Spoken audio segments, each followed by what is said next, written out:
네, 서 기자. 그러면은 오늘 박경수 특검은 자택에서 출근을 한 건가요? 네, 자택에서 출근한 것으로 보입니다. 경비원의 설명에 따르면 매일 출퇴근을 하고 있고 또 경찰이 계속 아파트에서 상시 거주를 하면서 교대로 대기를 하면서 그 박 특검의 어떤 신변을 챙기고 있다고 설명을 했습니다.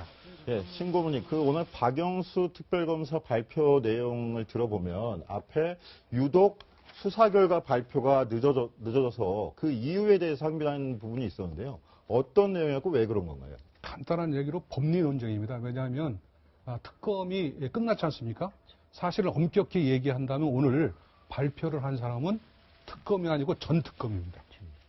그런 부분을 염두에 뒀던 거죠. 왜냐하면 특검으로서 업무가 끝났는데도 불구하고 대통령한테 불리한 내용을 카메라를 불러서 국민한테 직접 아무런 반론권도 주지 않고 발표하는 것이 특검의 법을 위반했다는 것이 박근혜 대통령 측의 주장입니다.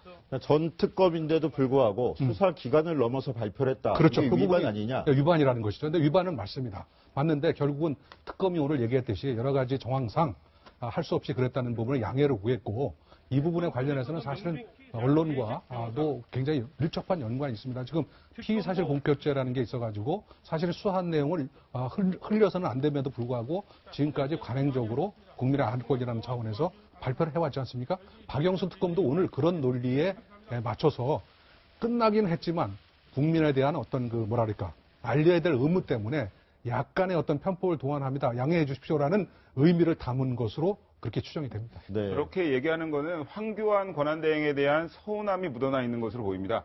왜냐하면 오늘 분명히 특검 수사 연장 하루 전에 이걸 인정할 수 없다는 불승인을 황교안 권한대행이 했다고 했습니다.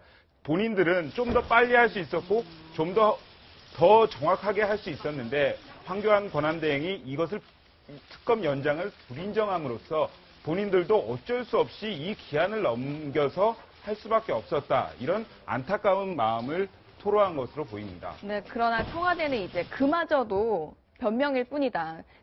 특검이 이제 인터뷰를 하면서 기자회견을 하면서 정리를 하는데 엿새가 걸렸다는 표현을 했거든요. 아니 무슨 자료를 정리하는데 엿새나 걸리느냐. 이미 자료가 다 나와 있었고 정리를 해오면서 해왔을 텐데 그건 이미 예정돼 있는 탄핵심판에 영향을 주려 한 거다. 이렇게 해서 청와대는 그마저도 박영수 특검이 양해의 말을 했지만 그마저도 불만의 목소리입니다. 양쪽이 다 주장할 만한 근거가 있다고 보고요. 그건 제가 볼 때는 큰 저거하고 상관이 없다고 보는데 저는 오늘 그 발표 자료를 보면서 하나 느꼈던 게 뭐냐면 여기 박영수 특검이 낸 이 100페이지짜리 가장 중요한 내용이 뭐냐면 삼성그룹 이재용 부회장 뇌물공여 등 사건 일본으로 낸 자료거든요. 네. 네. 사실은 이것은 제가 볼 땐 특검의 주장대로라면 삼성그룹 이재용 부회장 뇌물공여 등 사건이 아니라 최순실 박근혜 삼성그룹부터의 뇌물 수수 사건이라고 써야지 제가 맞는데도 불구하고 이렇게 쓴 거로 봐서는 제가 볼 때는 어떤 배려를 한 건지 또는 공소 유지에 약간의 어떤 여지를 둔 건지는 모르겠습니다만 저는 이걸 보면서 이 가장 중요한 이 골격을 내가 볼 때 이재용 중심으로 썼다는 것이 그러니까 이재용 부회장이 뭐뭐를 하기 위하여 마치 뇌물을 스스로 일찍부터 준 것으로 이렇게 정리가 됐거든요. 전혀 사실은 지금까지 주장했던 특검하고 틀립니다.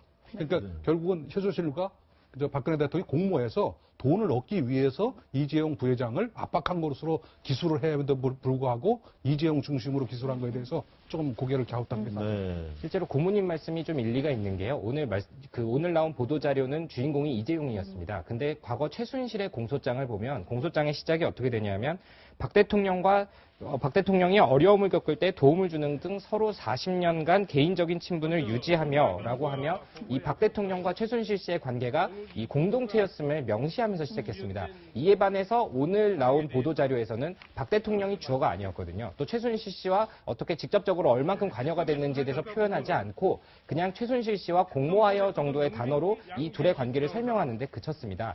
때문에 고모님께서 말씀하신 것처럼 현재 상황이 발표하기에 적합하지 않은 부분이 있다는 것을 충분히 고려한 보도자료로 풀이됩니다. 그렇군요. 이게 어떤 의미가 있는지 다시 한번 좀 이렇게 간단하게 좀 설명을 해주세요. 제가 볼 때는 공소장에는 어떻게 기록이 되는지 이거하고 좀 다르게 좀 더 공격적으로 됐을 것으로 추정이 됩니다만 제가 볼 때는 나중에 어떤 후폭풍이라든가 이런 걸 다 염두에 둬가지고 한 다목적인 포서가 아니느냐. 왜냐하면 이걸 분명히 논의했을 가능성이 높습니다. 왜냐하면 일부 검사들은, 특검보들은 틀림없이 공격적으로 써야 됩니다라고 주장하는 사람도 있을 것으로 추정이 되고, 그러지 말자. 이거는 뭐 어차피 법원 가서 다투면 되는 문제인데, 이걸 보도자료를 내면서까지 이렇게 강경하게 쓰면 내가 볼 때는 상대방으로 하여금 경계심을 주도록 해서 결국은 우리한테 불리해야 된다. 그러니까 이 정도로 쓰자라고 했을 가능성이 높지만 어쨌든 상당히 재미있는 대목이다. 앞으로 이걸 지켜볼 필요가 있다. 저는 그렇게 생각합니다.